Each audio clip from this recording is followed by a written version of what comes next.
கன்னியாகுமரி அருகே வாழைத்தோட்டம் மற்றும் தென்னை மரங்களில் திடீரென பற்றியெரிந்த தீயால் பரபரப்பு ஏற்பட்டது.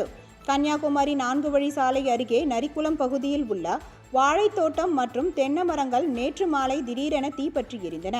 தகவல் கிடைத்ததும் விரைந்து வந்த தீயணைப்பு படையினர் சுமார் 1 மணி நேரம் போராட்டத்திற்கு பின் தீயை அணைத்தனர். இதில் வாழை மரங்கள், 2 தென்னை மரங்கள் தீயில் கருகி நாசமானது. இதுகுறித்து போலீசார் வழக்கு பதிவு செய்து பச்சை மரங்கள் தீப்பற்றி எரிந்ததற்கு வெயிலின் தாக்கமா அல்லது மர்ம நபர்கள் பெட்ரோல் ஊற்றி தீ வைத்தனரா என பல்வேறு கோணங்களில் விசாரணை நடத்தி வருகின்றனர். இச்சம்பவம் அப்பகுதியில் பரபரப்பை ஏற்படுத்தியுள்ளது.